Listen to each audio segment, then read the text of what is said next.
Кудай буйруса, Кыргызстан эң жакшы жерде турабыз. Өзүңүз айткандай 4 мезгилибиз бар. Кудай буйруса, иншалла бизде туздан баштап алтынга чейин бар. Бизде ошол үч нерсе жетпей атат да. Кудай буйруса, алда болот, болуп атат.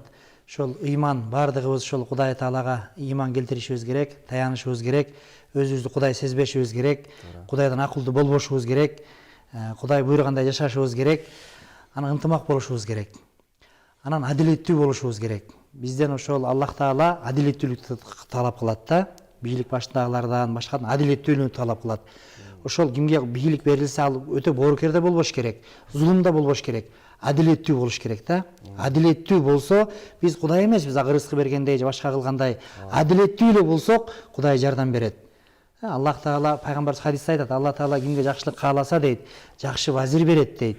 Ошол бийлик башындагыларга ал унутканын эстетет, эстегенине жардам берет дейт. Анан иш жакшы жүрөт дейт. Жамандык кааласа, жаман вазир берет дейт. Ал анын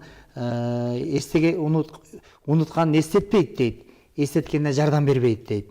Анан жакшы болбой калат дейт. Кудай буйруса, иншалла, пайгамбарыбыз хадисте айтат, Мухаммад алейхиссалам, Мухаммад пайгамбарыбыз айтат, ла яшкуруллаху ман лам яшкуруннас.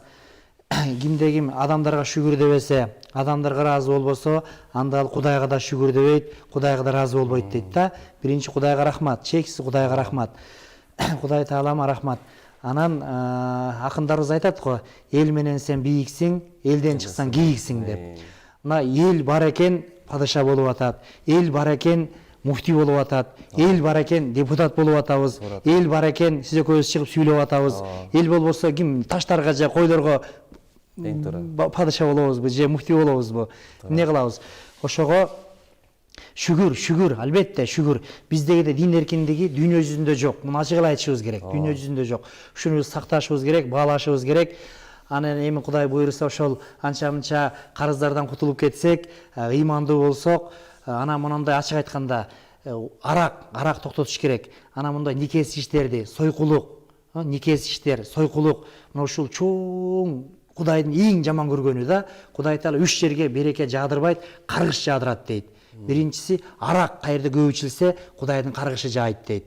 Экинчиси, никесиз иштер, ойноштук, никесиз кошулуу, зына, араб тилинде зына, кыргызча айтканда көзүнө, аялдын күйөөсүнүн көзүнө чөп салуу, ойноштук, алажипти аттоо. Мына ушул эң чоң күнөө. Ден соолуктан ажырайт адам, акыл эстен ажырайт, балдарың маңкурт болот.